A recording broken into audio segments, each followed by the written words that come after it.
When you change the way somebody dances with the most important partner in their life, you are changing so much. Mm-hmm. You change how they deal with their emotion. You change how they see other people. You change their models of self. You start to create secure bonding. And what we know from all the research in psychology is being able to securely bond with another person is associated with every factor predicting resilience and health that psychology has ever named.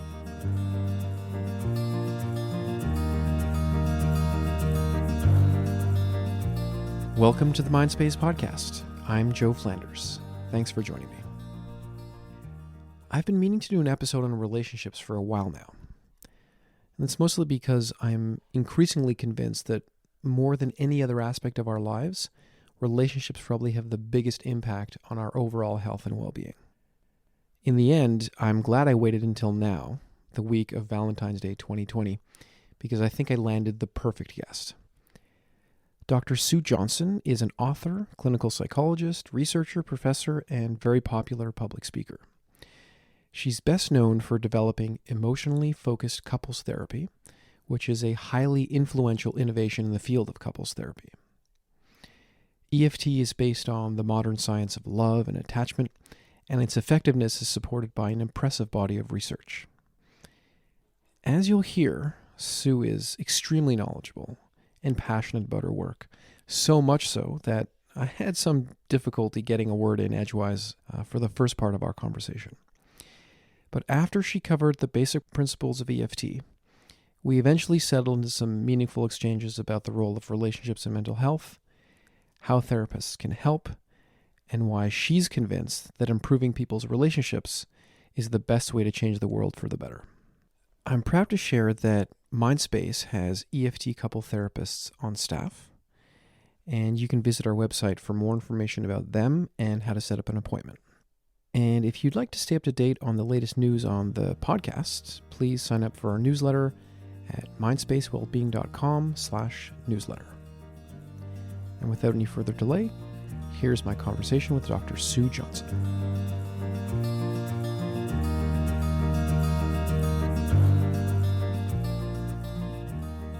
Okay, Dr. Sue Johnson, welcome to the show. Hey, great to be here. All right, how's the day so far? It's lovely here. I live in Victoria on the West Coast. It's a beautiful day. After this talk, I'm going to take my doggy down to the beach and look at the mountains. So it's a good day. That sounds amazing. I was in Victoria this past summer and really fell in love with that city. So you're very lucky in my eyes. Yes, I just moved here from Ottawa, and I do feel lucky, actually. It is a beautiful city. Very cool. So what do you do over there in Victoria? Well, I left the University of Ottawa, where I was for many, many years, and I have a big institute in Ottawa that I was also very sorry to not be able to just walk in there and see everybody. And we did research and we trained people, and it's the center for our big not-for-profit organization called the International Center for Excellence in Emotionally Focused Therapy, ICEEFT. We have, we're in about 40 countries, and we have about 70 communities all over the world linked with us, and about 70 trainers. And it's kind of the hub.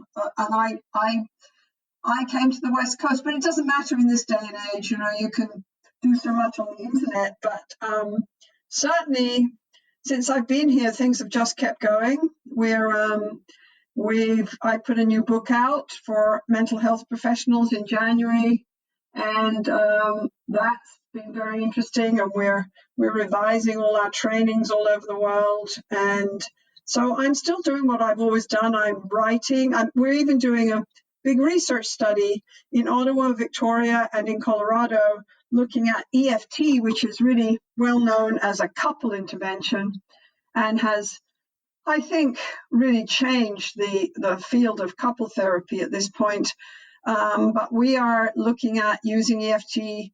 We've always done it with families, and now we're putting out that EFT isn't confined to couples and couple interventions and even educating couples. It's also a very powerful therapy for individual distress. So we're writing about that, and I'm giving podcasts like this. In other words, I'm doing what I've always done. I'm writing, talking to people, and having fun, and starting to see clients again out here. I really need to see clients. I still am intoxicated with the privilege of sitting in a room with somebody who's trying to change their relationship or their most precious relationships, or change how they are in the world and how they feel about themselves, sitting in a room with somebody and going into their emotional world and watching them grow and change. I still find that as intoxicating as I did 30 years ago. It's and I learn from every client I see. So next week I start my practice here in Victoria. So it's I'm still doing what turns me on and what I like to do in the world. That's very exciting that you're ramping up again. Yes. In my world, namely clinical psychology, you're a household name or a celebrity, particularly for all the impact you've had in the field of couples therapy. There may be listeners that aren't quite familiar with your institute and your impact and all that. I wonder if we can just briefly talk about couples therapy. Sure. I'm about 40 years old, and I'm in a community of people. Many of us have little kids, and having kids is a big strain on a marriage. There's also some wonderful moments, but it's stressful, and we're seeing some couples breaking up in our community. And I'm just curious, like, who do you see, and under what circumstances should couples consult, and what is it like to go into couples therapy? Well, I mean, I think hopefully the answers to those questions you just asked have changed over the last few years, at least from our point of view. I think, and I've written about this quite a lot, I think until the last, and say, I don't know, we started doing EFT in the late 80s. It really got going then. But until about the turn of the century, I think it's reasonable to say that couple therapy was considered kind of the most random, the most difficult therapy to do, the most random, and, kind of like nobody really knew what they were doing. People would just do their very best as good clinicians to help couples sort of out of these dreadful fights. And occasionally it would work, but the research said it wasn't very effective, and certainly the clinical wisdom was that couples therapy was difficult. Nobody really knew what they were doing. I think that's changed, but the essential thing that's changed, and of course this is part of our work, is, and I've argued this in my books for the public called Hold Me Tight and another one called Love Sense.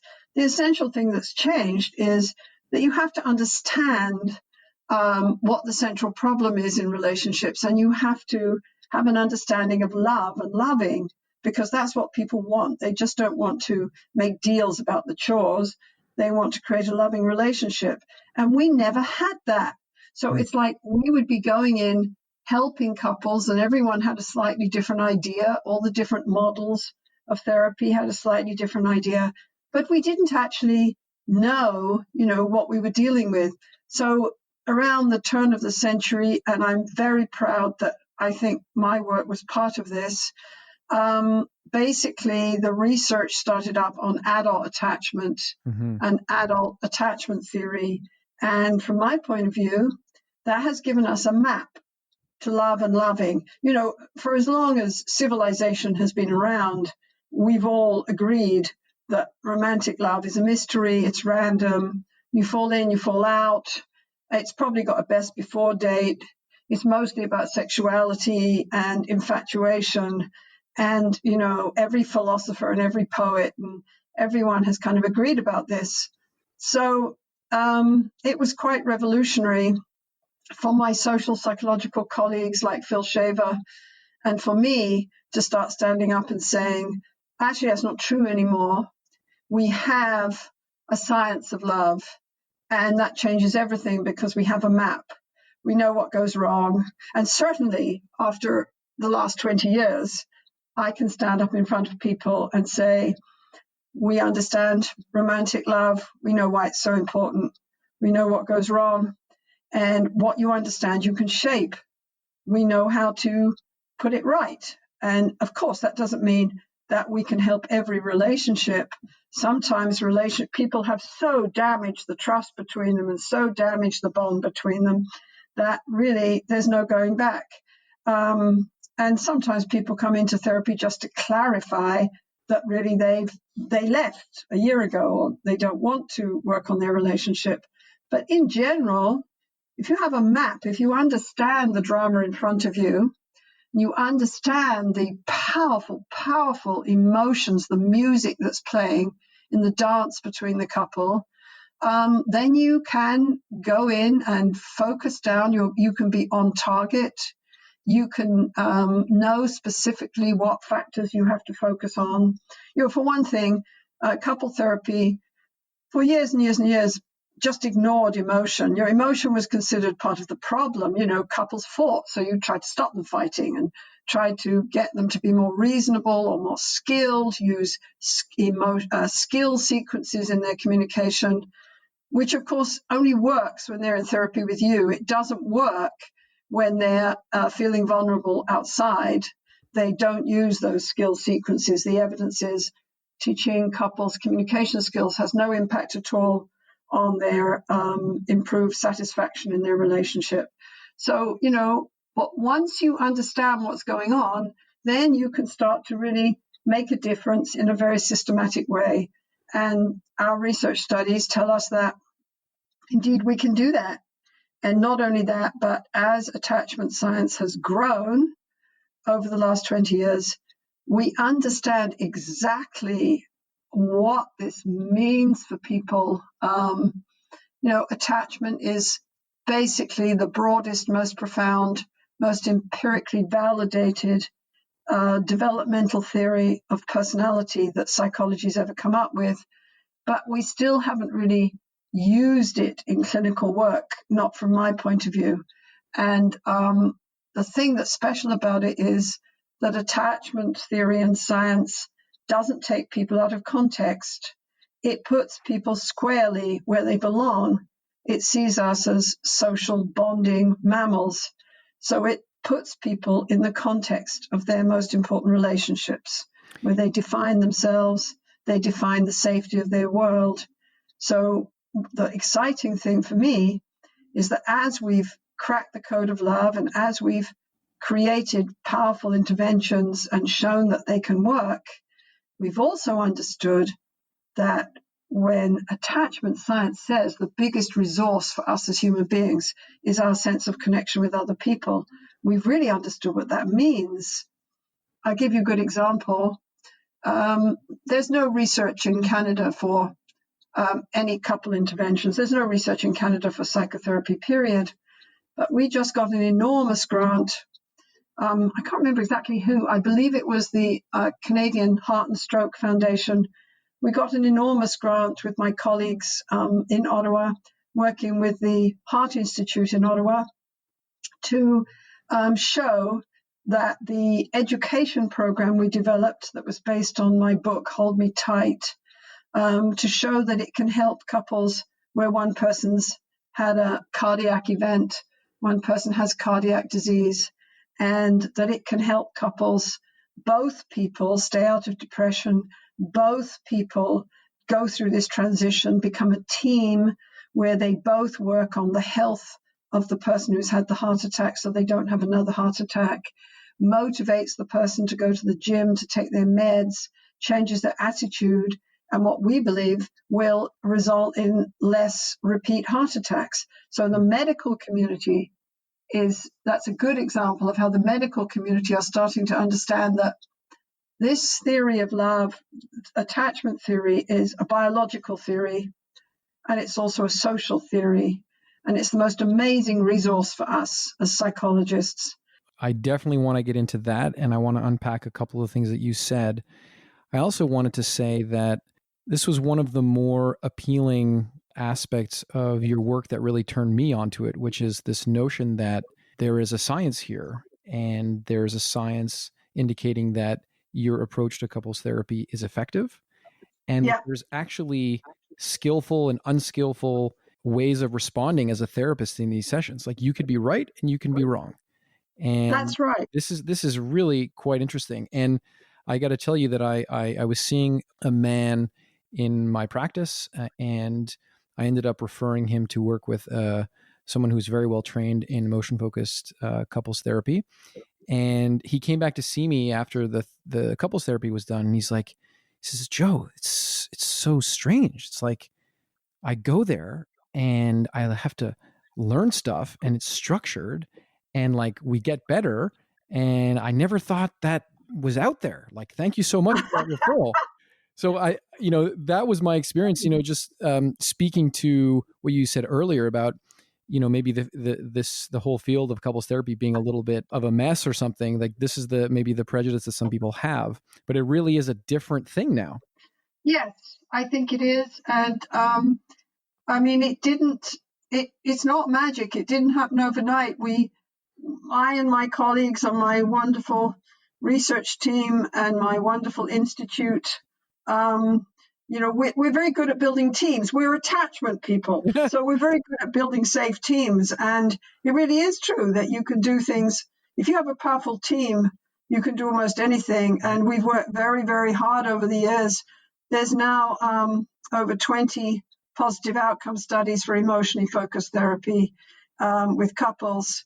And, it's time we did one with families, but we haven't yet. Mm-hmm. We will be doing one. We're doing one right now on ICEEFT, mm-hmm. emotionally focused individual therapy for depression, anxiety, and the after effects of trauma.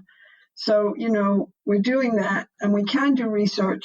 But, basically, it boils down to a very dedicated team of clinicians who, because we've created a safe culture, we all get together once a year. We watch each other's work. We watch each other's tapes. We say where we get stuck. We talk about how best to teach this stuff in Finland or in Iran, or, in Egypt or in Australia. And in many ways, I look at it sometimes and I think we're all quite crazy. Mm-hmm. People talk to me about, am I going to retire?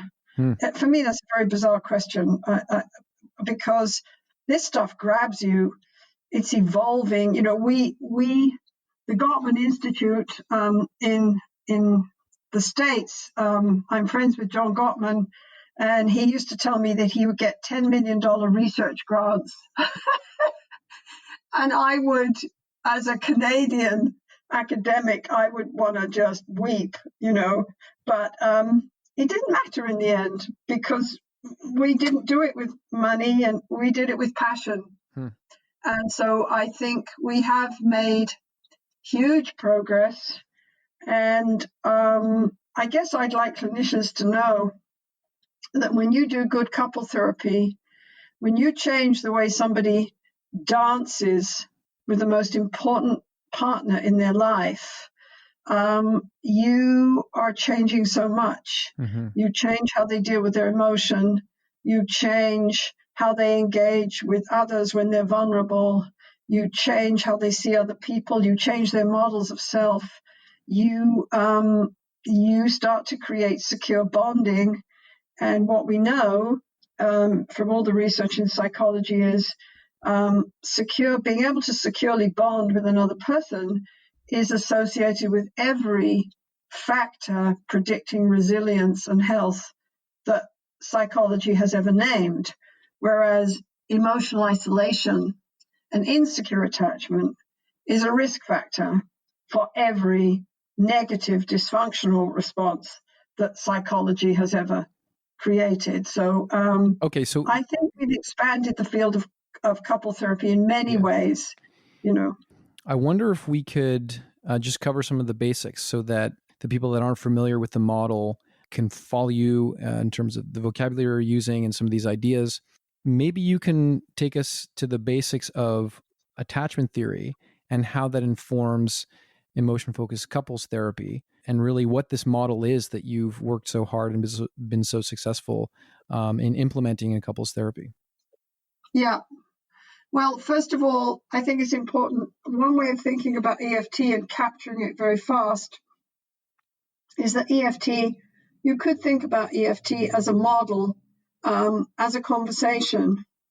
It's a conversation between Carl Rogers, which was my basic training as an individual therapist, right? It's a conversation between Carl Rogers, who believes that it's the therapist's job to believe in people's ability to grow, who was dedicated to non-pathologizing and to listening to people and believing that acceptance and a powerful, safe connection with the therapist was healing in itself. So it's a conversation between Carl Rogers, who invited therapists to listen to their clients' experience, to take it seriously, and to help and to reflect that back in a way that allowed their client to continue to process it and engage with their experience in a different way to create corrective emotional experiences.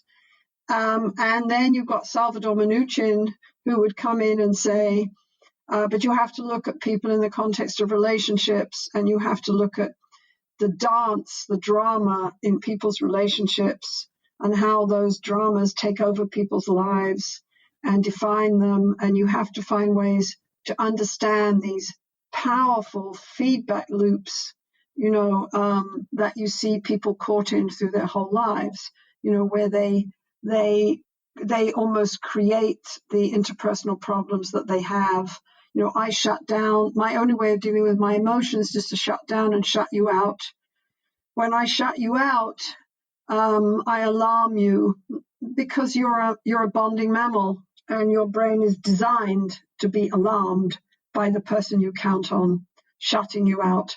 So when I shut you out, you become alarmed and you become angry with me.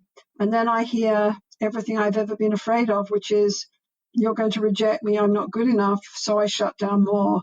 And this kind of feedback loop that I'm talking to you about, some folks who are trained just in individual therapy don't really think in this sort of systems process-orientated level. So it's a conversation between Carl Rogers, Salvador Minuchin, about how to intervene. You've got to look at the relational systems people are involved in and the pattern of interactions, the drama in there, how people move their feet in the dance. And you've got to look at how people put their emotions together, their emotional life, and you've got to look at it in a non-pathologizing way. But that's still not enough. If you're going to work with close relationships in couples and families, and even in individual therapy, you have to have this awareness if you're going to be effective. You have to listen to John Bowlby, who basically said, we're bonding mammals, and gave us a map to our basic needs and basic fears.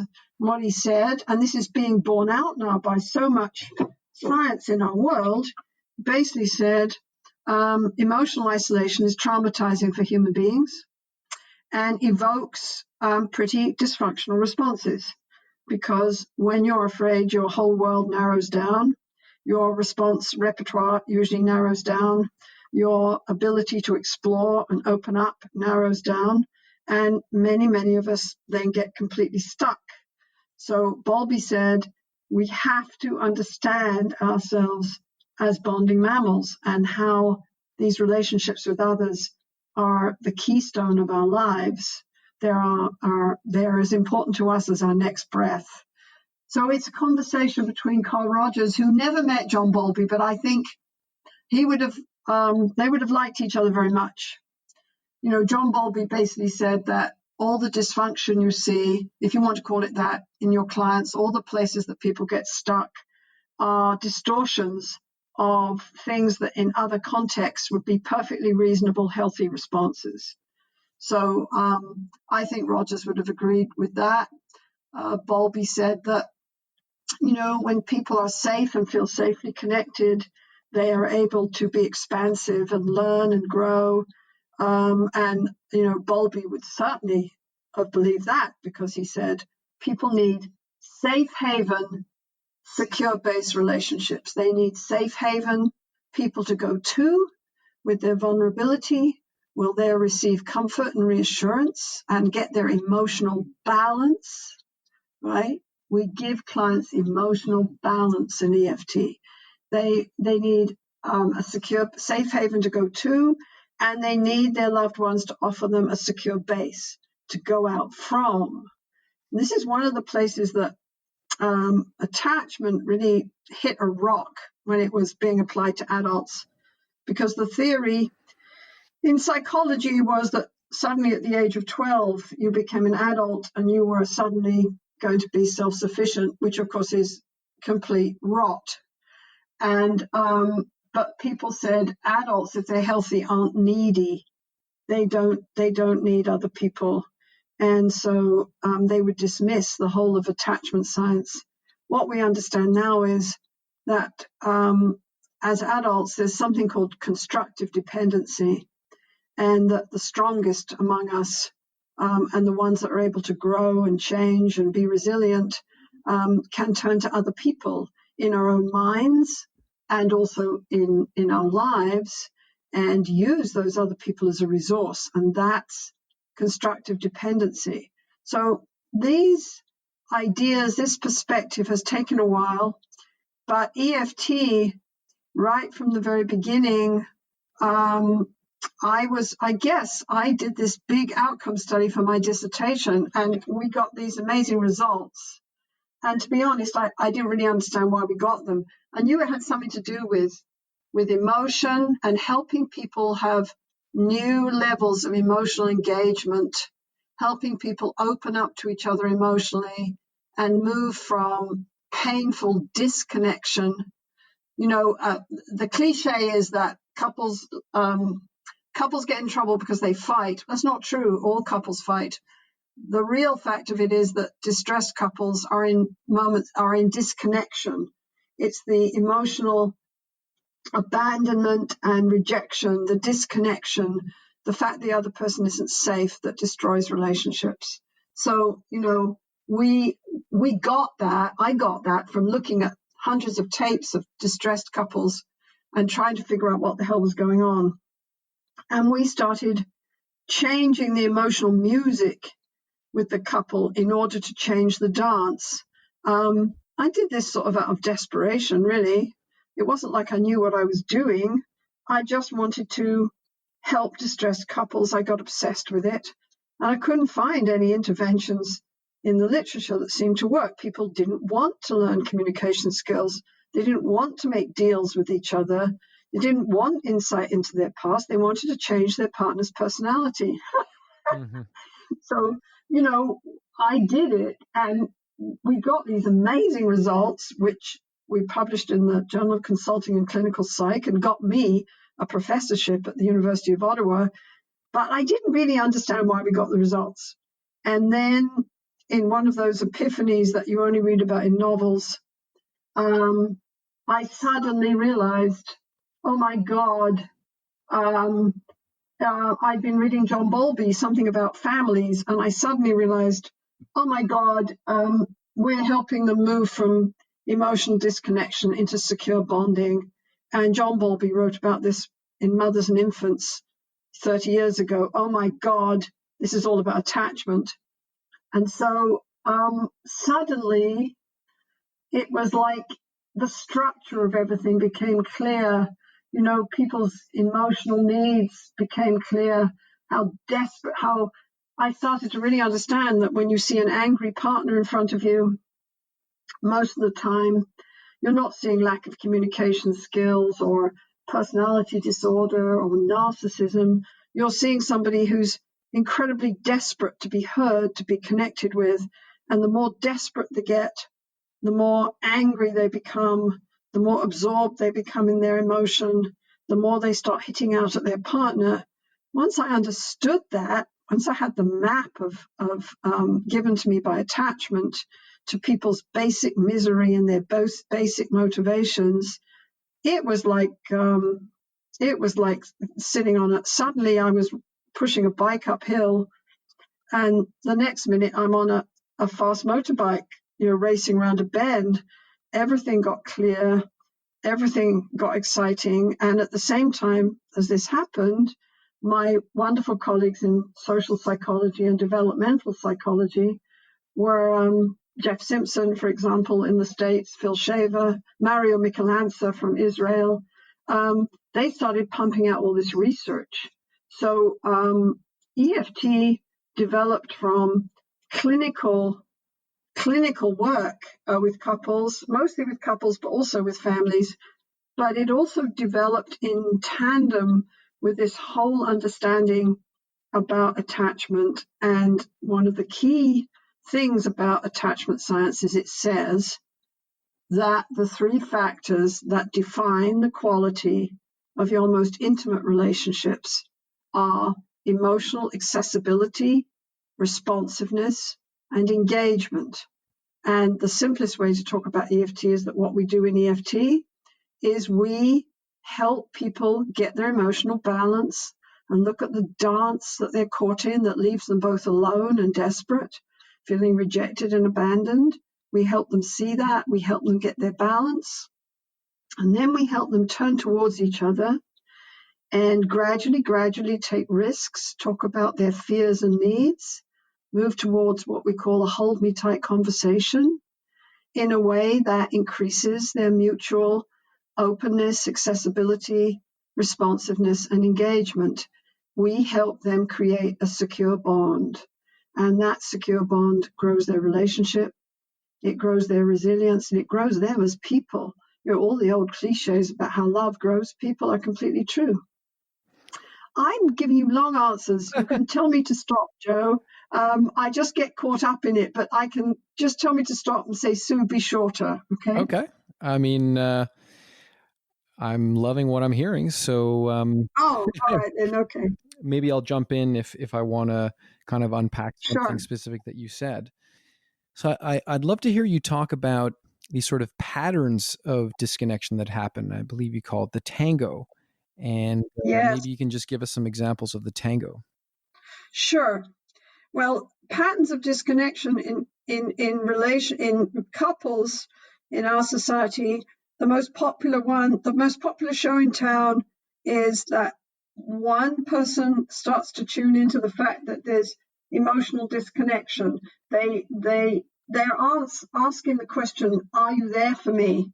And somehow the answer comes back no or maybe. So they start pushing to change the dance, to change the relationship. So they become more anxious, more demanding. They start sounding critical. They become, why don't you? You never. How could you? Can't you see that? And they start pushing. And the trouble is, neither partner is often very clear about what they're pushing for. They might say, I just want you to do chores. But when you really hear it, it's not about chores. It's about, I want to know that if I say something to you that matters to me, that you care. I want to know my pain matters. I want to know my happiness matters. I want to know I matter to you. So we see this pattern of pursue, withdraw. I get angry with you, more and more desperate, and you reason with me or just don't become emotionally available. You turn away, you shut me down, you shut down and shut me out. The more you shut down and shut me out, the more desperate I become. I mean, that's the basic. We're obviously reducing a very complex phenomenon to something simple, but that's the most popular dance that creates distress in relationships. So we help people see that dance. We help them see how it leaves them both desperate and alone. And then we help people move into being more open and connected with each other. And the tango that you talk about, which is the thing that we do in almost every session, across the stages of therapy, whether we're trying to help people see the negative dance they're caught in stage 1, or moving into stage 2, helping them create new moves in their dance and really open up to each other and help each other with their fears and needs, help each other so that their feelings of vulnerability have a solution. And the solution is the connection with the other person. The connection with the other person is the solution to the problems. Once people are connected safely, they can deal with almost any of the other problems they come in with, like sharing chores or parenting or finances or what to do in bed. You can't talk about any of those things effectively if you don't have some sort of team. The way the therapist does this is they do something called the Eft Tango. I dance Argentine tango, so that label is mine. But the reason I called it the Eft Tango is because most people think of tango in terms of Dancing with the Stars, which is horrible. That's just phony tango. That's a theatrical performance. Real tango, which you can see in any city in the world right now, if you stop and go to the local dance, is all about attunement. It's not about the steps at all. The steps can be amazingly simple. It's about tuning in, being able to stand up with a perfect stranger, listen to some beautiful music, and tune into that stranger's signals, that stranger's intention, that stranger's body moves and emotional tone, and then come together and move together with this music as the structure. So that's why I called it the tango. If I describe it for you very simply, the EFT therapist, whether they're working with individuals, couples, or families, move 1 is you stay in the present moment. You stay in the present moment and you look with your attachment glasses on at the patterns that are happening in front of you. You look at the emotional patterns and the patterns between people, if you have more than one person in the room, or even if you have an individual person who's talking about their relationship with their mother, etc. You look and you say, could you help me? I notice that you speak very fast and that you are very agitated and you talk about being very angry. But then I also notice that there's moments when you suddenly look down and away and your face drops and you look very sad and you look like you're going to cry, but you kind of push that aside and you go back to telling me your story and being very angry. And the person says, yes, that's right. And I'm talking about how they put their emotions together in the present right now in very simple terms, descriptively, no blame. If you want people to open up to you and explore, you can't label them and blame them. They just don't, they won't do it. Why should they? So you look at the emotional process that's going on, and then you look at the in-between. Could you help me? You turn to your husband and you speak in a loud voice and you say, I don't understand why you can't. And you give him a list and you get very upset. And then you, husband, you give a few reasons and then you turn your shoulder towards her. You look out the window, you sigh, and you go silent. And the more silent you become, the more upset and angry you become, wife. And, you've been doing this for how many years? And I'm presuming you do the same dance everywhere, in bed, in the kitchen, you do the same dance everywhere. So you reflect the present process, the dramas that are going on inside people as emotional beings, how they regulate and put together their emotion, and how they dance in the dance with others. You reflect present process, and that grounds you. You learn how to tune into the realities that are in front of you. Then when you have that, it's part of creating an alliance, because people feel like, as people say to us sometimes, I don't understand how you understand all these things about me, but you got it, you're on the money. That's exactly, I've never been able to put it together like that, but that's exactly what happens to me in my life or in my relationship. So you ground people in the present moment and how they put their emotions together and how they put their dances with others together. And then you change the level. Move 2. You change the emotional music, because the easiest way to change how people dance together is to change the music. Lots of luck telling people how to change the music if you don't change the real music that's happening, which is the emotional signals. And you change how people relate to their own experience when you change the emotional signals. So you go in and you change the level. You follow the emotional charge. So you say, could you help me as you look down? Somehow your face goes very sad, and I'm not hearing angry Mary anymore. I'm hearing something else. There's something about this that's very difficult.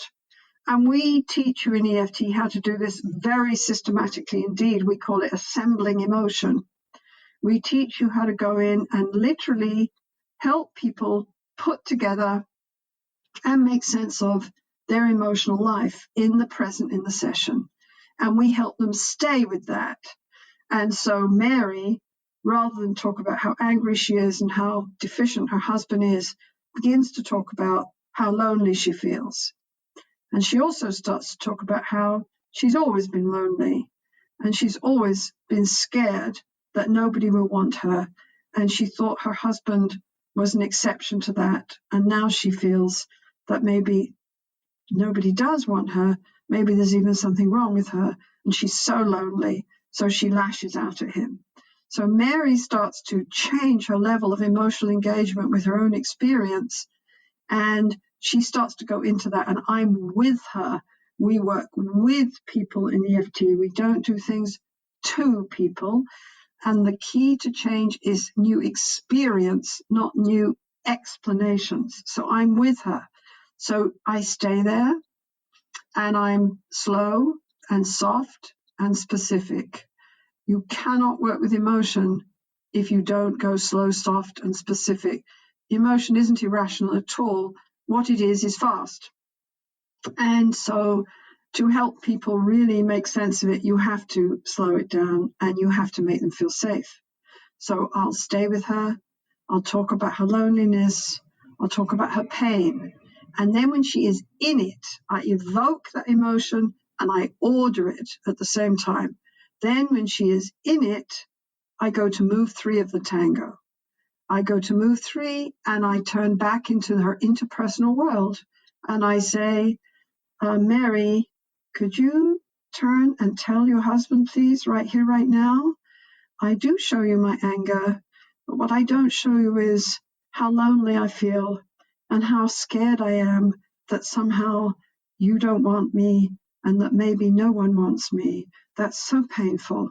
Could you tell him that, please? When Mary, and if Mary says, no, I can't, I just, which is interesting because he's heard everything we say, I say to Mary, could you turn and tell your partner, please? Even though you've heard everything I said to Sue, it's just too hard for me to share this with you. What happens to me when I think about sharing it with you is. So I'll slice the risk thinner, but we create these new dramas in session from the new music that we've helped the person play. And the music structures the dance. Emotion structures our inner world, and it structures the dance with other people. So she turns and says this to him, which is a shift. And it's towards connection, away from disconnection. And then move 4, we process the new step. We say to Mary, what's it like to tell your partner that? And it always fascinates me that even if I'm talking about something very painful, invariably people tell us that it feels good.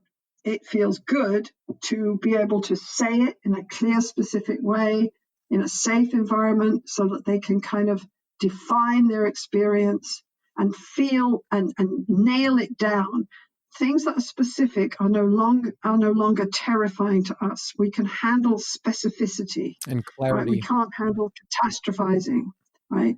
So move 4 is that I say, what's it like to talk to him like that? And she says, well, it feels good. Feels good. And I say to him, what's it like to hit your wife? And, I have to be supportive here because he's just heard something foreign. He probably can't wrap his heart and mind around what he's hearing at first because he's hearing something strange. The enemy that's going to attack him has suddenly turned into this person who's vulnerable and who's scared that he's going to shut her out. And couples really don't understand the impact they have on each other at all when they first come in. We help them with that. So hopefully he's going to say, I never knew you felt that way. I just see you as being angry at me all the time. I don't want you to hurt like that. And you can really see that that's the beginning of a whole new, a door is opening there for this couple, for her as an individual, for him, and for this couple. If people can't respond, we help them. You know, the worst case scenario, somebody turns and says, aha, I see your vulnerability. Now's my chance to bring out my rifle. You know, and if that happens, we stop it and we take control and we give them the cue again. We say, we make it their issue about processing. We help them process the new dance step, the new emotional music. We say, could you help me? Your wife just turned and said, and you turned and said, I don't believe you for a minute. You're just difficult, just like your mother. Could you help me? What happens to you when your wife turns and says, there's something that's difficult for you to take in there, very difficult. So you sort of respond from the place that you stand, which is that you're waiting for her to say something dangerous, yeah? He says, yes. I want you to notice there's no blame in my voice. I'm describing and I'm standing alongside somebody. So then they will explore it. If I blame, they will not explore it.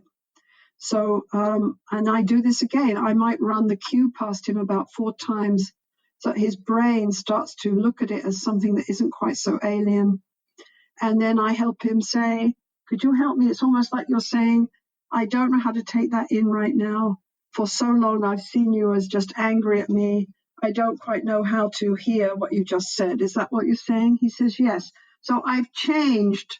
I've taken the bullet out of his message there. We call it catch the bullet. So he responds to her and says, I don't know how to take it in. But something incredibly new has already happened. Change, in good EFT, change, little moments of change happen in every session.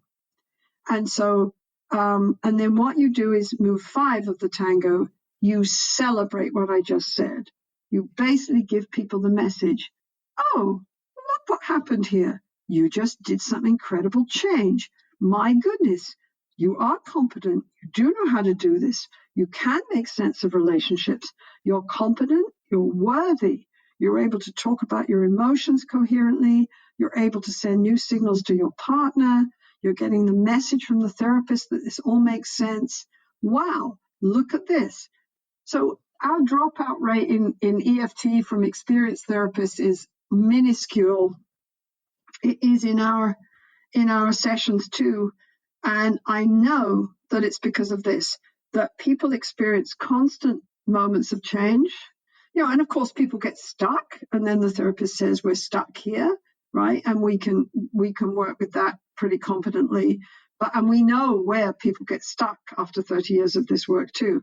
But you know, basically, we're relevant for people. We talk about their deepest emotional needs.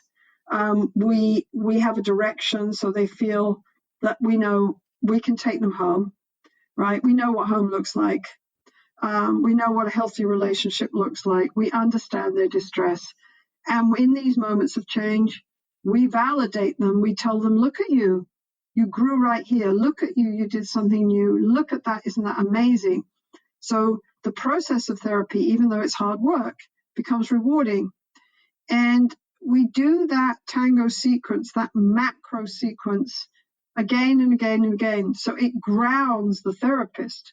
You know, therapists find couples therapy very difficult because there's huge dramas going on and powerful emotional music playing. And if you don't have a direction, the therapist gets as alarmed and freaked out and disorganized as the couple.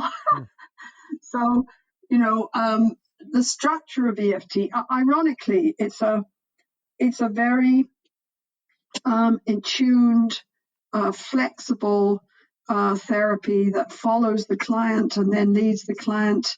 But it is also very structured. It's structured in the way it sees what's going on, and it's structured in its interventions, and that creates a lot of safety. And we don't have time, I guess, but this is also true, of course, when we're working with individuals. Right. When we're working with individuals, move 3 of the tango might be with the therapist. Can you turn to me, please? Can you say what you just said to me and look in my face? What do you see in my face? But you often are working with the cast of characters in someone's mind. So you say, could you help me in move 3 of the tango? You say, whose voice do you hear in your head when you start to dismiss your emotions the way you're doing right now and say that there's something wrong with you for feeling this way? Whose voice do you hear? And they say, oh, it's my father's voice.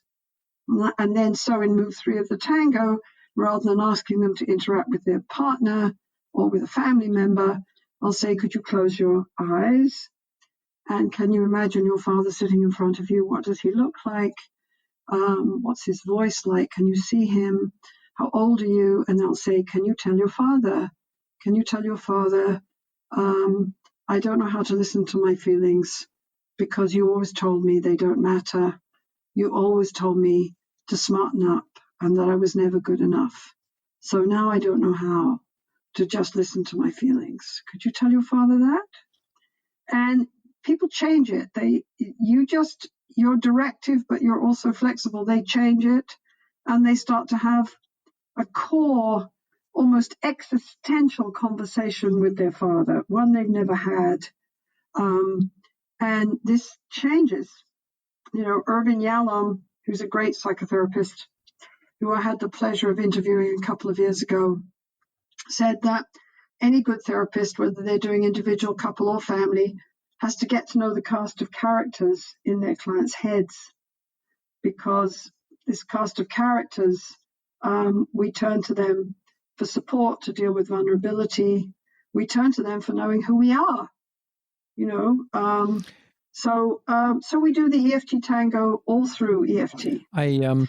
I'm trying to describe something quite complex in very simple terms, so I hope I'm coming across here. That was like a really awesome overview, actually. And I, particularly towards the end, you got into getting some clarity, particularly as it applies to individual therapy or how individuals show up to the couple therapy. So doing this tango the way you describe it really requires that the couple or the individual shows up with a willingness or a capacity to be vulnerable. And that... No, not at all. Okay. But keep going. Okay. Well, definitely want to hear your response to that. But my understanding is that the therapist has to create a huge amount of safety in the room. Yes. To permit this sort of vulnerability. Yes. But even in your examples, there's a sense in which you're going to be asking people to do things that might be very, very difficult for them. And in a sense, it's like facilitated or may even require a secure attachment to begin with. And so I'm curious to know about how someone's attachment style as an individual personality trait is going to impact any kind of EFT, and how that's different from the security of the attachment in the relationship between the couple or the therapist. Okay, you're asking a lot, right? Yeah. So a lot of issues here.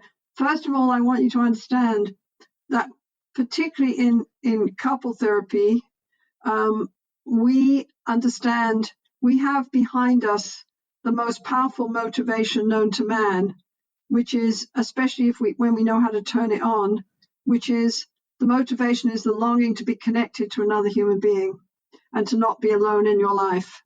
That's the most powerful motivation known to man. Bowlby said that motivation is more powerful than sex or aggression, okay, because it's wired into who we are. It's love is an ancient wired-in survival code designed to keep us close to people we can count on. And so, we know how to work with that motivation, and we assume that longing is there, and we know how to tap it. It might be covered up by a lot of fear or trauma or difficulty accessing or these sorts of things. That's right. But if you, we've worked with a lot of trauma folks over the years, what we understand about working with trauma, and we have some research on working with trauma, is that when you work with trauma folks in any kind of therapy takes longer. You have to slice risks thinner. You have to create more safety, and you have to expect slips in the alliance at times, and you have to know how to repair them. But the main thing is you have to go slower, and you have to go where people are in EFT, not where you think they should be or what your therapy manual tells you where they are. And labels, in the end, are a waste of time. You have to go where people are and start there. So, to give you a good example, I just did an online series of therapy with a couple from the Inuit from the Arctic, and that gentleman had been massively traumatized, and he'd also been an addict for most of his life. And this was pretty new that he wasn't, and he was going to lose his relationship. There were no resources up there, so I worked with them. And for the first sessions, even though I'm only online, he can only tolerate 20 minutes. And I stay within his window of tolerance.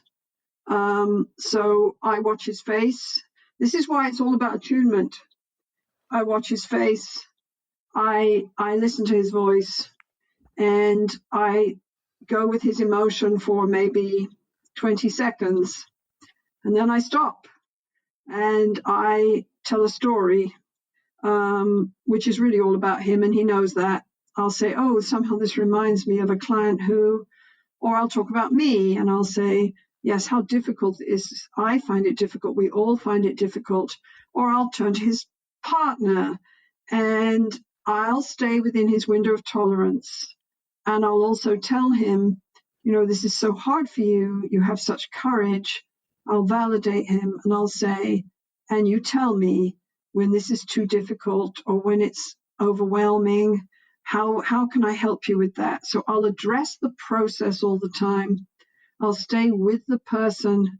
I'll respect their limits. So you can work with trauma folks. We do very well with trauma folks. We've always worked with lots of military vets. It's kind of part of our mission. All the chaplains in the U.S. Army at the moment have to have formal training in EFT to teach our relationship education courses. So and that's a reflection of how we work with military vets. But the thing about attachment, our big study where we looked at changing whether we could change attachment styles in EFT, and we found we could, which was very rewarding. What we found was that most people who come into therapy are insecurely attached at the time they come in. And certainly that's true in couples therapy. And of course, it's on a continuum. Security is on a continuum, anxious attachment is on a continuum, avoidant attachment is on a continuum. So we mustn't talk about them as absolutes. But what we found in that study was avoidantly attached partners in EFT changed a little tiny bit in every session, but they still ended up more accessible and responsive and more able to talk about their emotions. They changed a little tiny bit in every session. Anxiously attached partners, their relationship satisfaction changed a little bit in every session, all through stage 1 of therapy and stage 2, but their real attachment style didn't change until these corrective emotional experiences, these hold me tight conversations in stage 2, where they're able to talk about their vulnerability with their partner, and their partner is able to respond to that vulnerability and hold them, and then they're able to articulate what they need to be safe in the relationship. And once those conversations happened, the anxiously attached folks shifted into more security, less anxiety. So, you work differently with people. If I have someone who's very phobic of their own emotion, I go slower. I allow them to back off. I go very soft and very specific. I make sure they feel safe. We can do all this in EFT, and you can see us doing this. You can go and look at our website, www.ICEEFT.com, the International Center for Excellence in Emotionally Focused Therapy. We have all kinds of training tapes, and you can see us do this. And if you come to our 4-day externship, which is given in almost every big city in North America right now and across the world, if you come to those 4-day externships, you'll see trainers do 2 live sessions with people they've never met before. And those folks can be anyone from a young couple who've only been distressed for a year to a couple that have been fighting with distress for 30 years to a trauma survivor who's never talked about his emotions in his life to somebody who's on the spectrum and doesn't even know how to label their emotions to a sophisticated set of lawyers from New York who already know everything. Thank you very much. And, we do live sessions with all kinds of different kinds of people with all kinds of labels, bipolar, So borderline is one of the, I have a very hard time with the label borderline, but anyway. Sure. Is there anyone that would not be an appropriate client for EFT? Be it because they're too traumatized or they're too narcissistic or they're too antisocial, or is it just sort of open season? No, there's, of course, there's people that don't fit with this model. You can't create a model for everyone. I mean, if you look at couples, for example, our criteria is that you have to be able to create a certain safety in the room. So if somebody is saying, I can think of one gentleman that I interviewed at the hospital in Ottawa, where he basically believed, he said, I have the right to discipline my wife. I have the right to physically discipline my wife. And these things are not allowable. And, really, her opinion about this is irrelevant. And we tried every which way we knew to get to connect with him on a more emotional level. And he stayed there. And his wife was becoming clinically depressed. And we basically said, no, we can't work with you because we cannot encourage your wife to open up to you when you believe that you have the right to hurt her.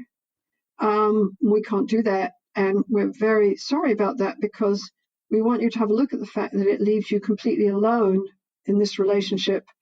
You're holding on to power, but in the end, you're pretty alone here and she's withdrawing from you more and more. And we're also very concerned for her.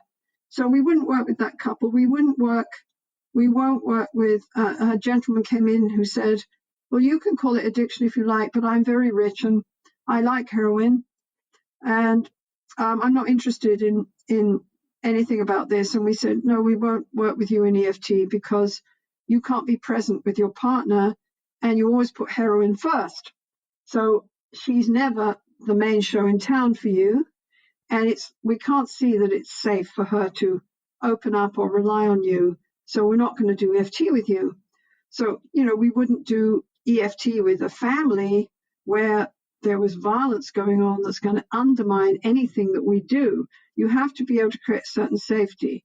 We don't do EFT with individuals who are openly psychotic, right? Or who are so suicidal and refuse to go on meds.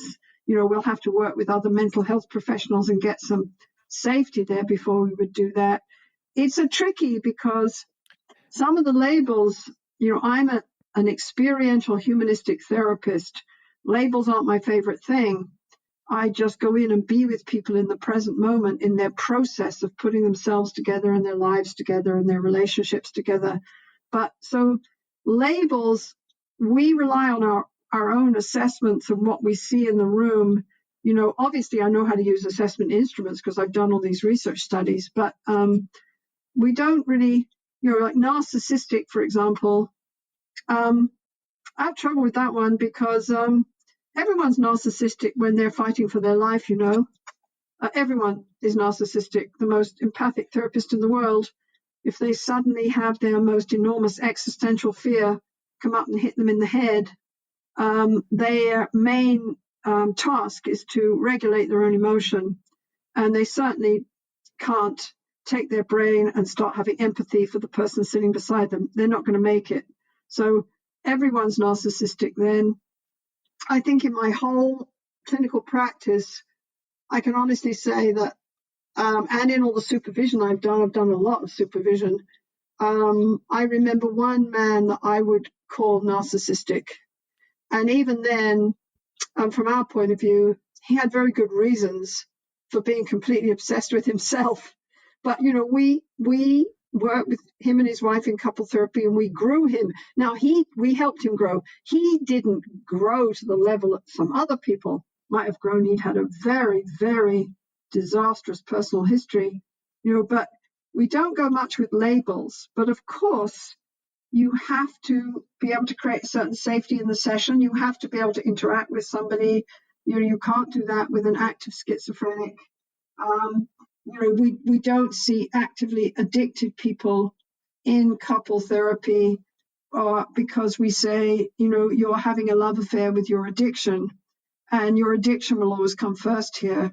So you have to at least understand that this addiction has you in its thrall, and that you have to at least be willing to look at that and the impact on your partner and be willing to work on it before we can recommend that we would work with you in couples therapy. And some people won't do it. Some people, that gentleman that I talked about with the heroin, basically said, no, I want my wife to change and to decide that my heroin is my affair, nothing to do with her. And I want her to change, and I have no intention of changing what you call my love affair with heroin. And we said, we're so sorry, we can't work with you. You're not going to be available to your wife.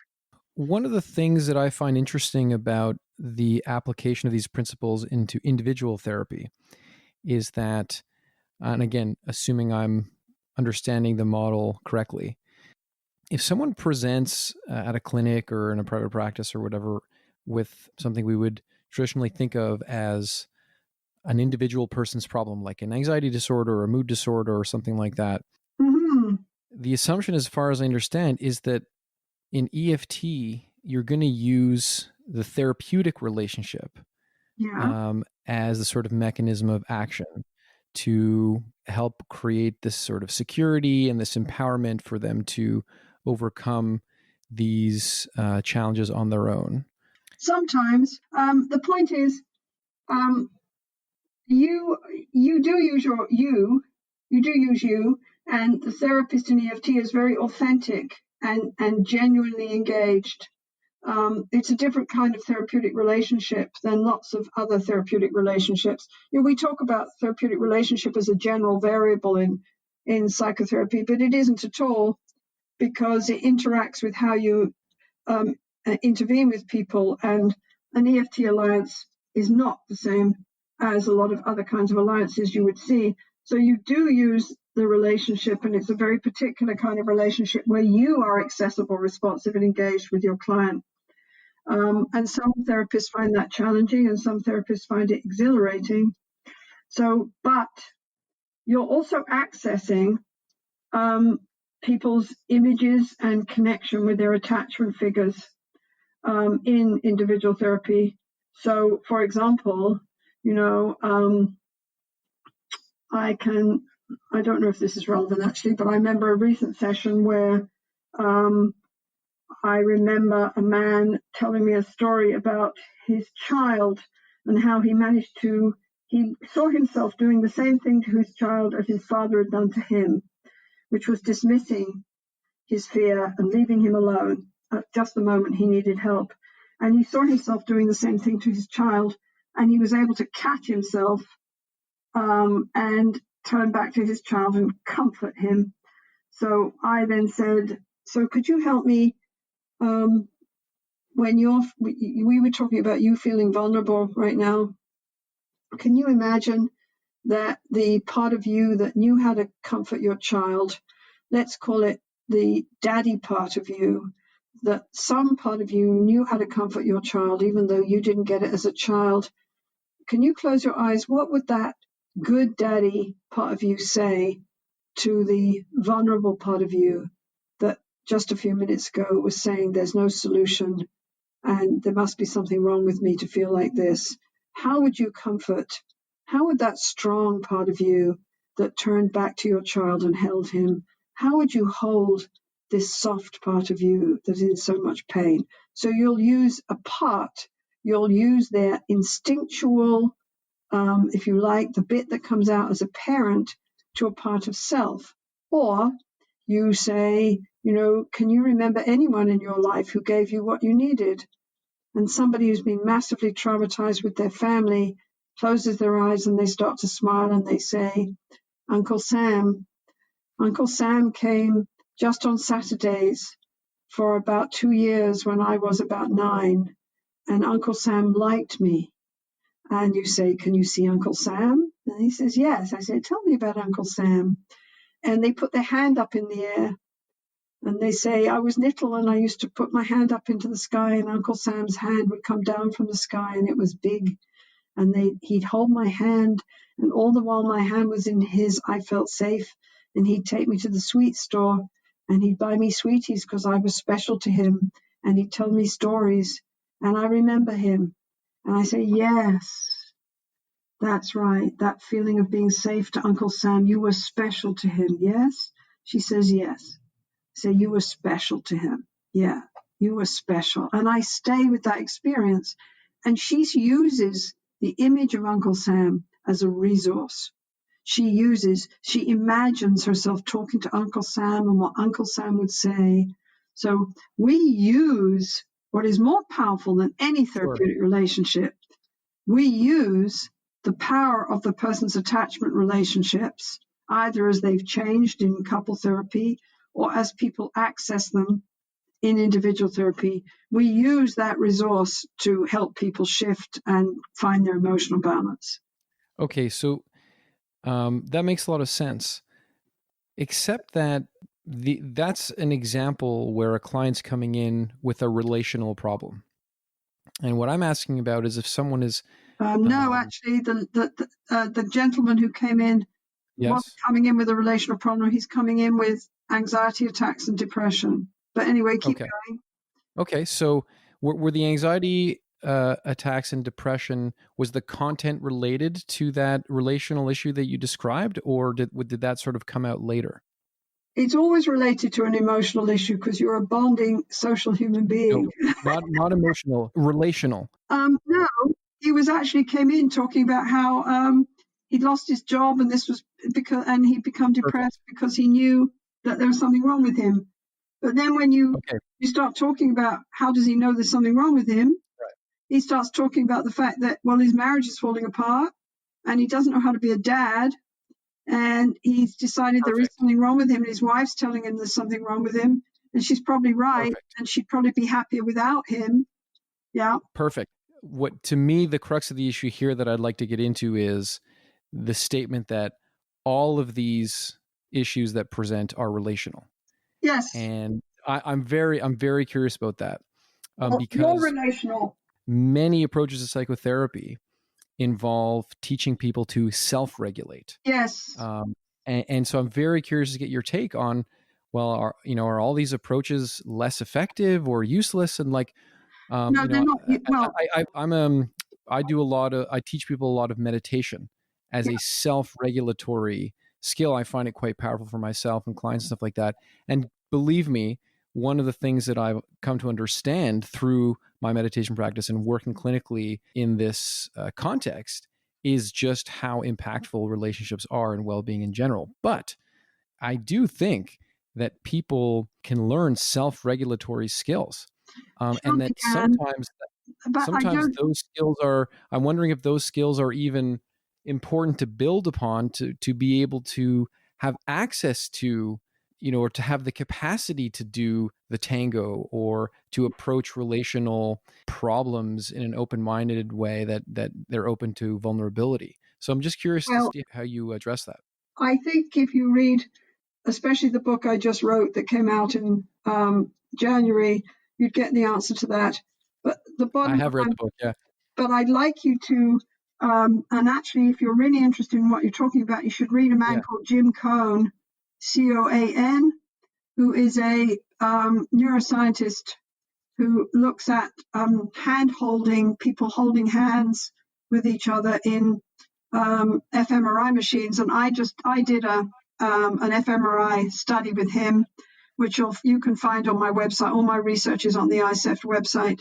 But what he talks about fits very well with attachment, which he basically says, we think our baseline as human beings is self-regulation. And what he talks about is, that's incorrect. Our baseline is co-regulation. That's what we're wired for. We're wired for connection with other people. And we use our sense of connection with other people, our felt sense of connection, which is what Bowlby talks about, and images of other people and real interactions with other people to regulate our emotions. That also translates into self-regulation. The kid who's good at self-regulation is the securely attached kid who has experienced co-regulation with their parent, right? So it's cart and horse. What comes first is co-regulation with others, right? And if you look at the developmental psychology, that's very clear. And then when co-regulation is successful, the child internalizes the voice of the mother, the experience of being soothed, and knows how to self-regulate. So that's a huge theoretical issue, but let's flip to intervention for a bit.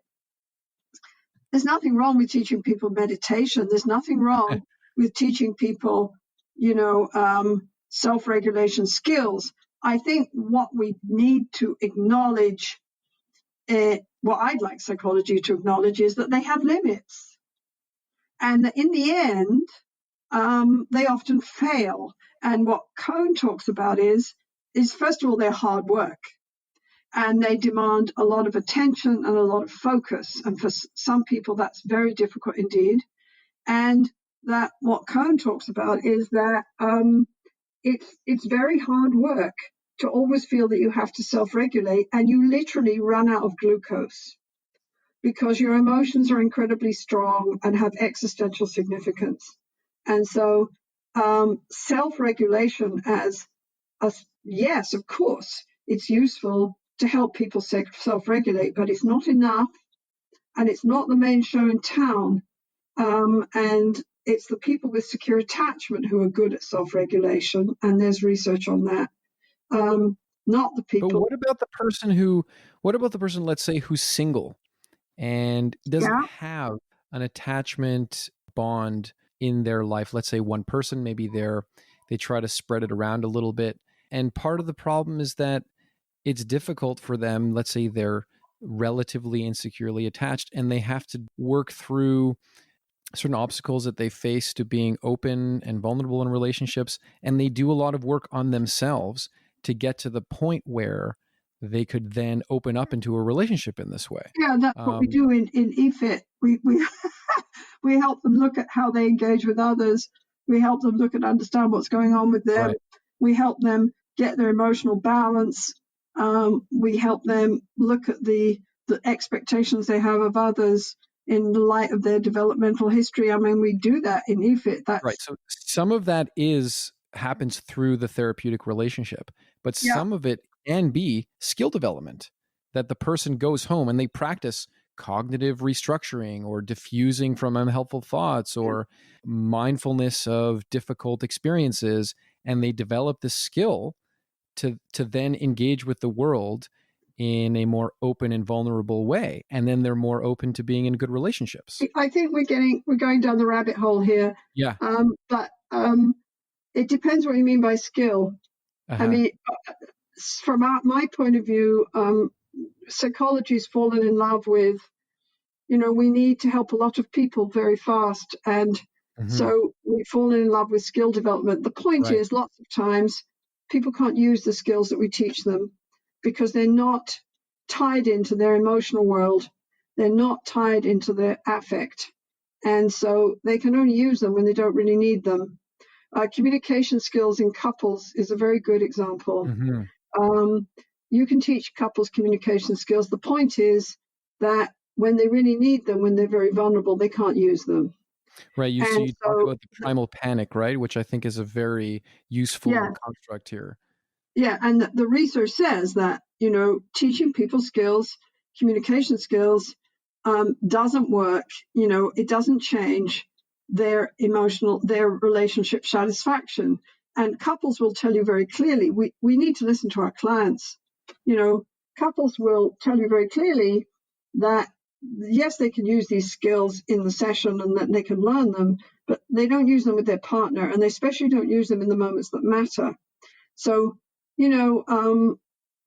it's not an either or. It's not either self-regulation or co-regulation. It's not skill building or new emotional experience.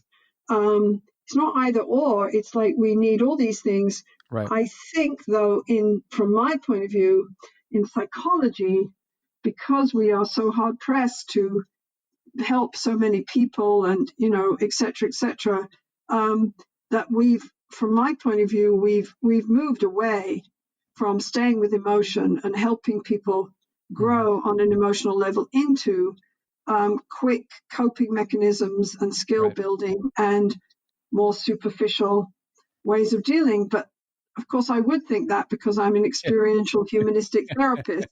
Okay, hold on. So let me ask you this. I think it's a nice segue into another important question that I had for you, which is, when I was learning sort of the history of psychotherapy and the research in psychotherapy, the dominant theory that really dated back to the 70s, and I haven't really caught up with the literature since, but it was this dodo bird hypothesis that, all of one and all must have prizes, that all approaches to therapy are roughly equally as effective. Yes. And what you're saying is actually quite different from that. And I'm curious, how, like, maybe you can just educate us on how the literature has evolved, and if you actually hold the conviction that there are some therapies, and EFT might be one of them, that are actually better, like, period. Well, better for what? The point is the therapy on target? Okay. Does the therapy relate to the core elements in the disorder or the stuff you're trying to change and reorganize those core elements? Or does it just give a little shift from the intensity of the symptoms? And you have to be very specific here. But I do talk in the book that I put out in January about the dodo bird thing. I think it's a silliness. And if you one of the problems with psychotherapy is that there's researchers in one tribe and clinicians in the other. Right. There aren't many bridges between them. I spend my life training I do research, but I spend most of my life training clinicians, okay? And I enjoy that very much. And training them at all different kinds of levels in different kinds of countries. Clinicians don't believe that for a minute. Okay, right. They don't believe that and researchers have been saying it for years. The tricky part is you have to look at what it means. Outcome studies in psychotherapy are a nightmare to do. And researchers don't talk about this much. We're just about to do another one. I must be out of my mind. I don't know why I'm doing it. Must be some sort of strange addiction or something. But anyway, they're a nightmare. They're difficult. They're complicated. You're trying to structure something that is chaotic. You're trying to make everything consistent. You're trying to narrow down your variables so that you can say something specific at the end. I mean, it's trying to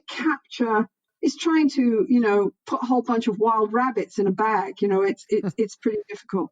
So sometimes we make these enormous conclusions about psychotherapy, and as a practicing therapist, I just get irritated. And the dodo is one of them. It's like what you do is, one of the ways they come up with that is that you look at means, and you look at means in many, many studies, and you look at means in meta-analyses. The trouble with meta-analyses is they take a whole bunch of studies with amazingly different ways of looking at change and amazingly different reliabilities and amazingly different levels of rigor, and they shove them all together, and then they take means of means. Excuse me, this is a very, very, very, very, very rough measure of anything. And to then come up with all these means in the way we look at it, and to say this means that all therapies are the same, this is nonsense, right? Therapies, there's lots of variables here. There's evidence that it depends on the therapist, right? I'll give you a nice example of one of the studies that's used to make that argument is the big NIMH study on depression, where they looked at interpersonal psychotherapy and CBT. So they looked at that and they found no differences, and they said, well, there's all kinds of problems with that conclusion. One of them is, if you look at the manuals for those two psychotherapies, which I did, of course there weren't any differences because the damn therapies are basically the same. So you'd hardly be expected to get differences. Nevertheless, where were the differences? Who did this? I can't remember his name. Coombs, I think. I mention it in my book. Coombs said, let's look at the people who really changed in that study. Who changed? And what they found was across models, it didn't matter whether they got IPT or CBT.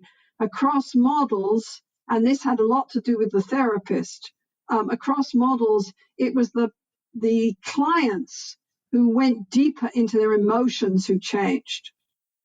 Okay? So I thought that was very interesting. So there's so many variables here, but to announce from researchers on high that there's no differences in a psychotherapy that is on target for whatever you're trying to change, and one that is just general, to announce that all therapies are the same is ludicrous. Okay, I don't think it's got anything to do with the reality of psychotherapy as it's practiced. And one of the things I talk about in this book is researchers have been going on for years about we have to integrate psychotherapy. Excuse me, and they always imply that it's therapists that have to change. Therapists have to become more open to research. I don't think so. I think it's researchers that have to change. They have to come down to help therapists deal with the clinical realities in front of them. It's like if I'm putting together what you've said, extrapolating, it seems to me that you would advise anyone who wants to consult with a therapist to do work that engages their emotions deeply and that addresses or leverages the relationships in their life. Those are the most effective things to work on that will produce the best results. Is that a fair statement? I think it's a pretty general statement, but it's fair. And also I think they go with who they feel safe with. And the trouble is you're asking the public to trust their gut, and and that's a tricky one, because as professionals, that's not quite good enough. We should be educating the public as to how to seek psychotherapy. That the 70% of mental health professionals now say that they see couples. Mm-hmm. Well, that's disturbing, because there's no way in the world that even half those people have any specific training in couples. Okay?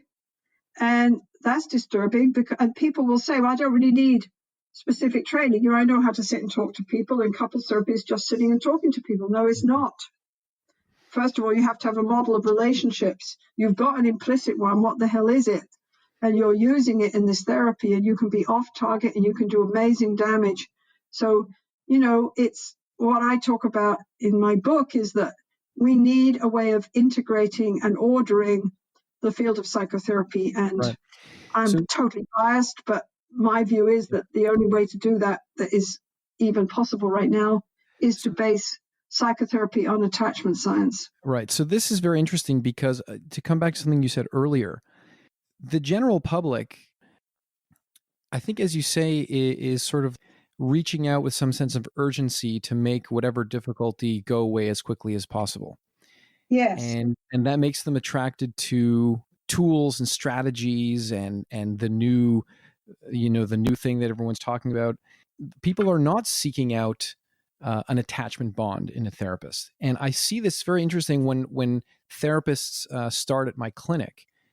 One of the first things they want to put in their bio is, I'm an empathic therapist. I'm a reliable therapist. I'm here for you. I really value the therapeutic alliance and this kind of stuff, which they know from their training is hugely impactful in therapy. But I sort of wonder when I read these bios and I think, well, is that going to resonate with what the client's looking for? Because again, I think many clients that visit our website or who are asking around for therapists, they're not necessarily out to find a friend, or they don't necessarily think that they need that empathy and being present and available, all the things that you talked about earlier are that important. They just want the tools to make the thing go away. They want their pain to stop. Right, exactly. And it's not clear what the link is between a therapist being available and responsive and this sort of thing and the pain going away.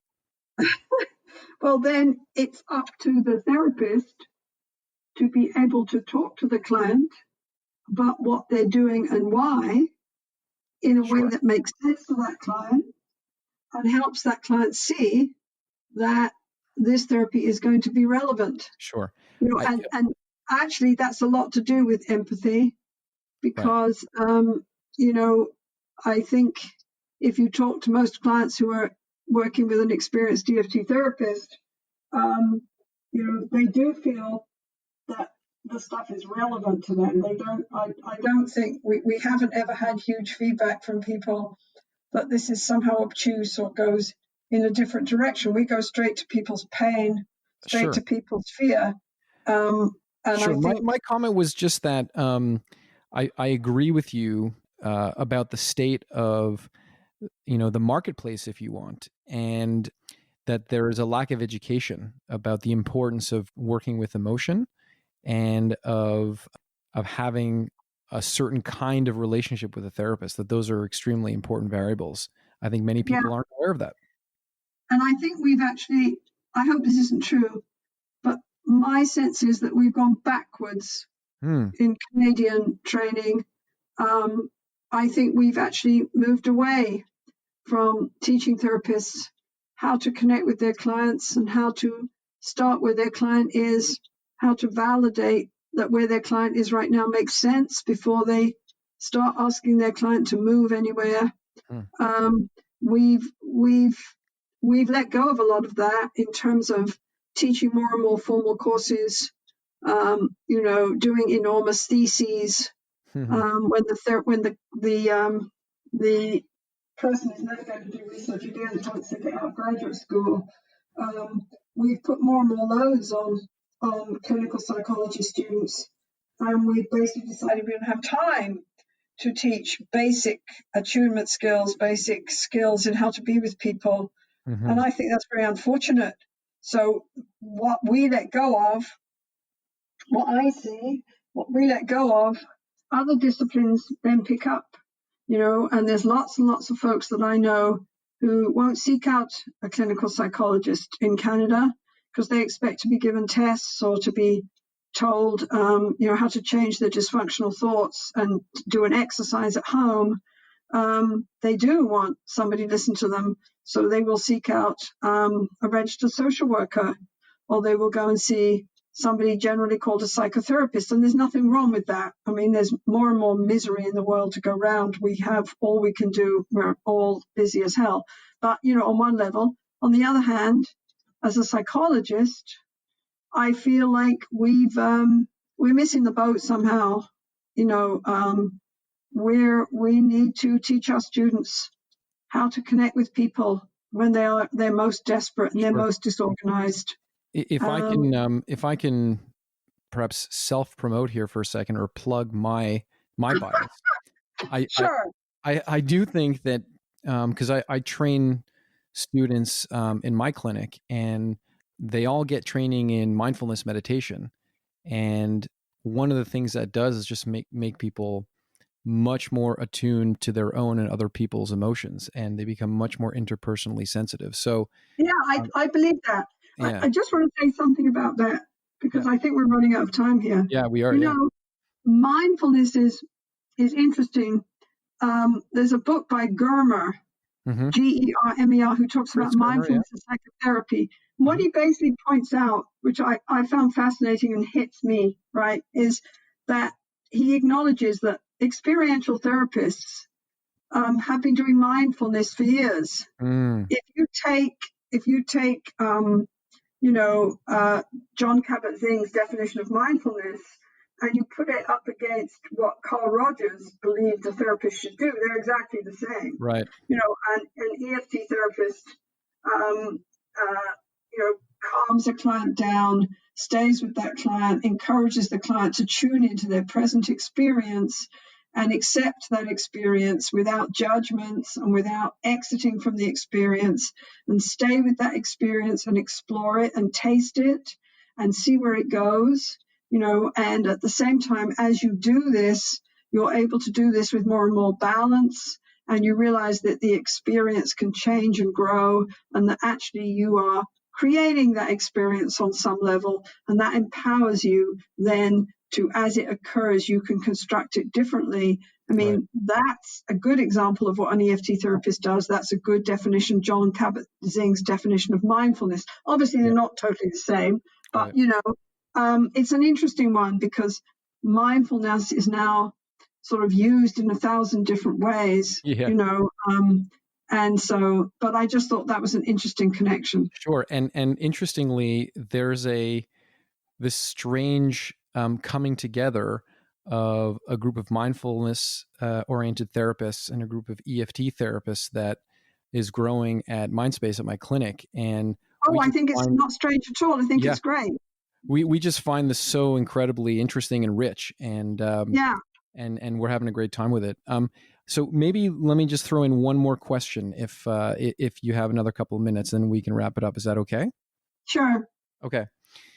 One of the things I understand about attachment theory is that, and you said this earlier, is that if someone has a secure attachment relationship, they can go to this person to recover or get support, to use your phrase, when the dragon comes to get them, when life's challenges and difficulties arise. But it also provides a secure base to then go out into the world and do stuff. Yes. And so I'm just wondering your thoughts about the potential of the exploratory aspect of secure attachment. Imagine if everyone in the world, or many more people in the world, had this secure base. What do you think that could do for addressing the complex challenges that we face these days, whether it's climate change or the breakdown in public discourse or this sort of thing? Do you have any vision about that? Of course. That's an easy one. Let's just finish up on an easy question, Sue. Can we do that? Well, in my last chapter in my book, Love Sense, I talk about this, and I talk about how attachment is really a biological theory about who we are as human beings.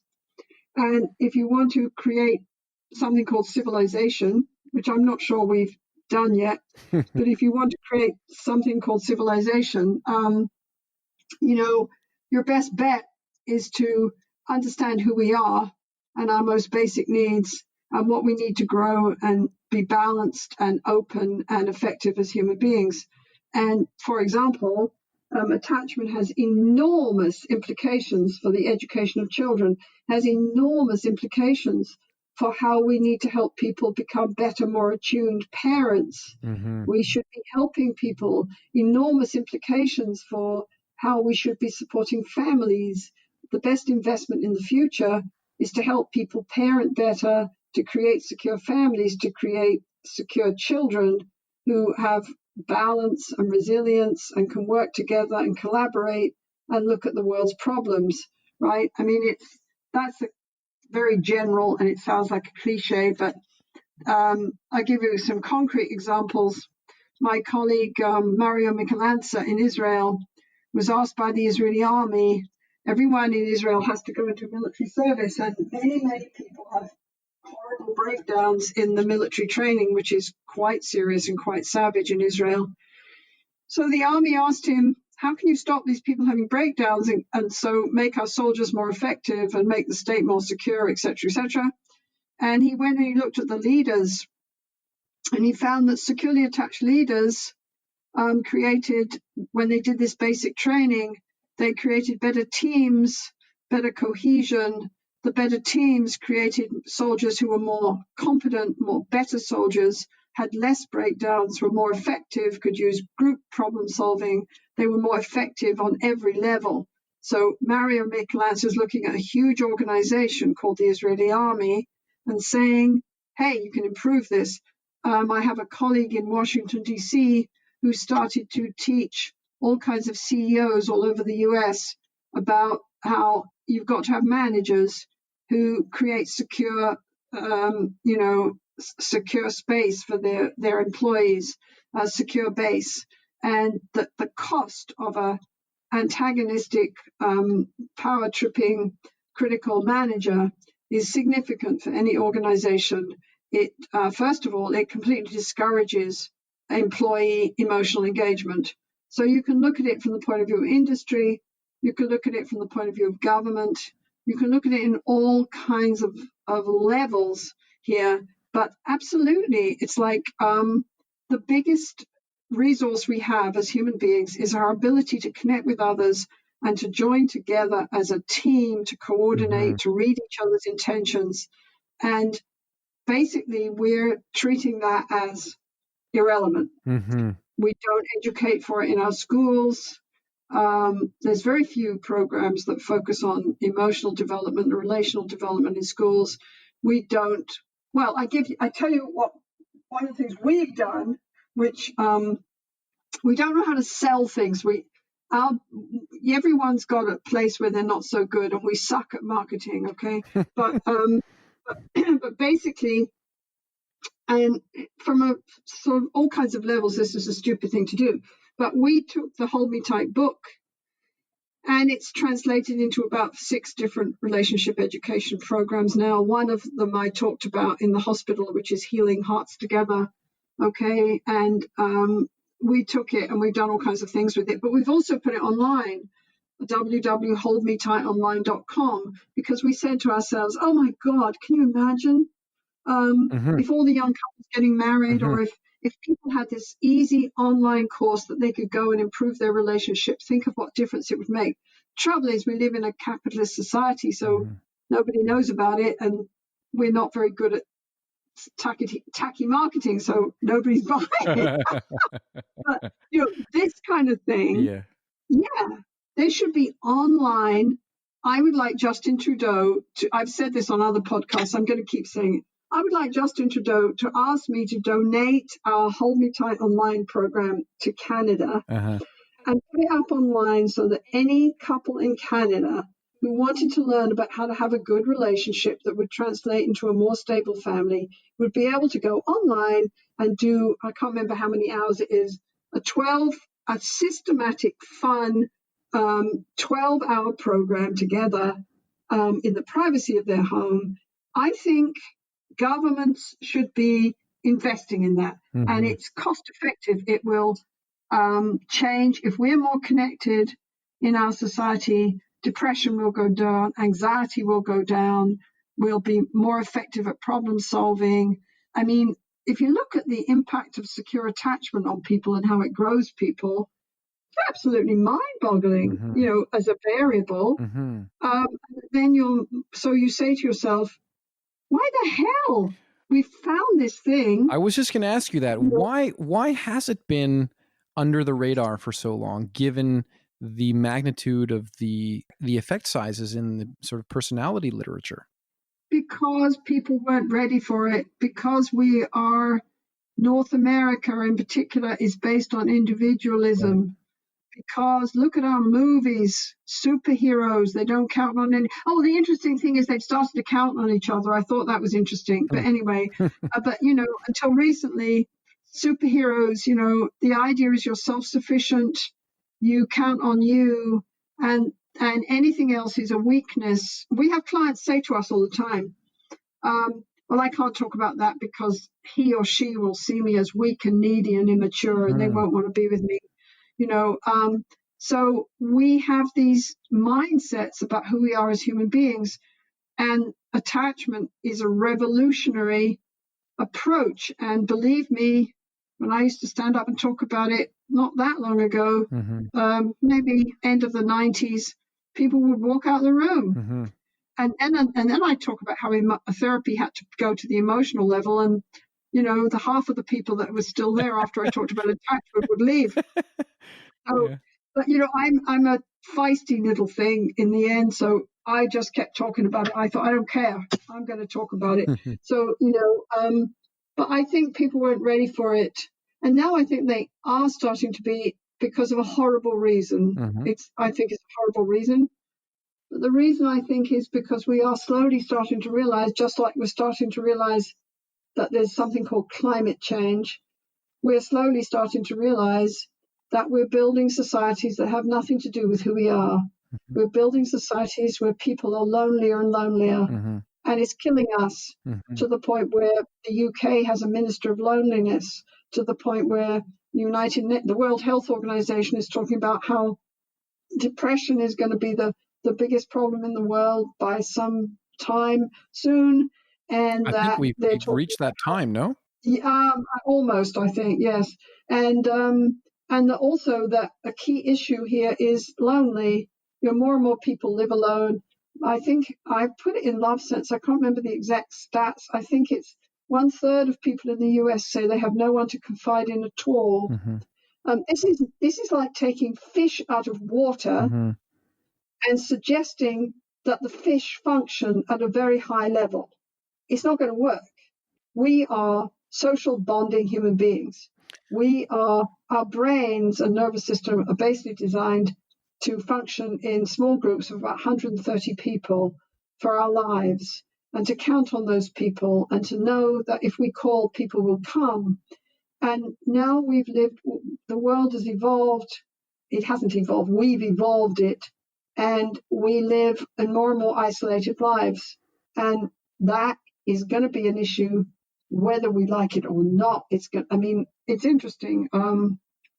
My son is a town planner, and we talk a lot about how we don't build cities or even little communities looking at things like equality, things like how to help involve people in the community and how to help them connect. We don't. We put people in little groups. We say, this is a seniors residence. This is a school. This is a home for homeless people.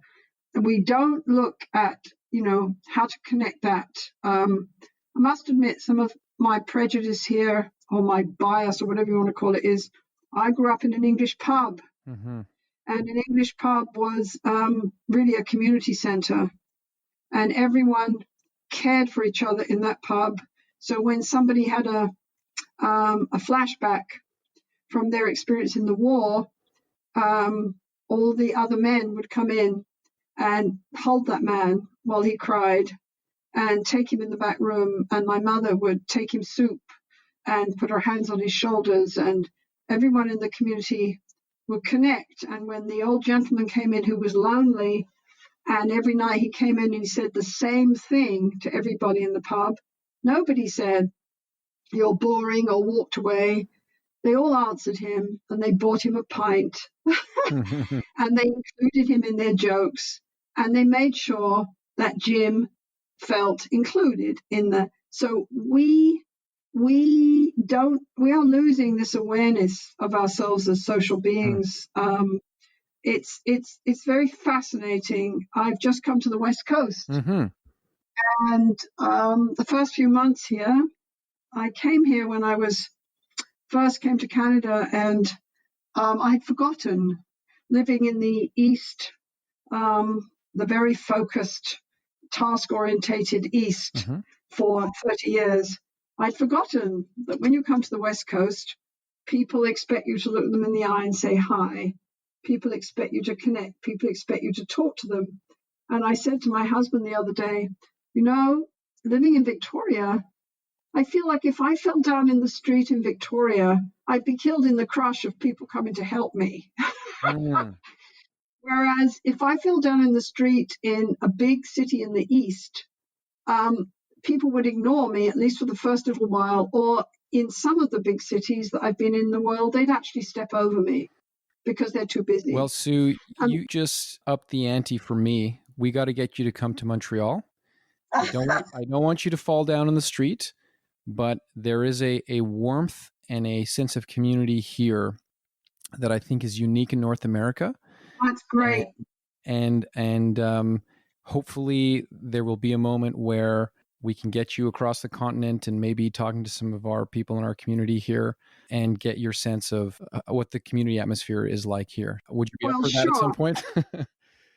And by the way, you have great tango in Montreal. Cool. You have superb tango in Montreal. And I do still go to Ottawa for the summers because I still love that city and I have so many people I love there. So, but sure, I like Montreal. I wasn't trying to put anyone down. I'm just saying that, I think this is a global issue, right. For governments to start having ministers of loneliness. This is a global issue. We're not designed for it. We're not wired for it. It doesn't work for us. Well, in another podcast, we'll talk about the impact of our smartphones and social media on all of this. I won't get you started. Are they a help or are they a hindrance? Yes. Right. So maybe for another conversation. Sure. Before I let you go, is there anything else that you think we haven't covered and we really should before we sign off? Well, we've had a very interesting and rather profound conversation compared to many podcasts. So to tell you the truth, I can't remember if there was anything we didn't cover. I think we covered a lot, and it's been great fun to talk to you. It's been great fun for me as well, and I really appreciate you taking the time. I'm certainly going to put links to the books and your website and all the references that you mentioned over the course of our conversation, so people can have access to it. That's great.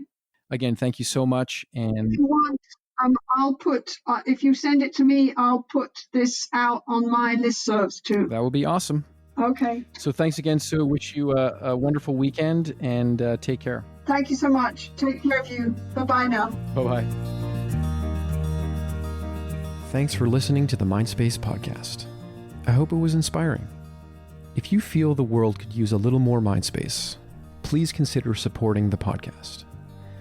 The best way to do that is to leave a review on the Apple Podcast app or wherever you listen, or share your favorite episode on social media. Thanks and be well.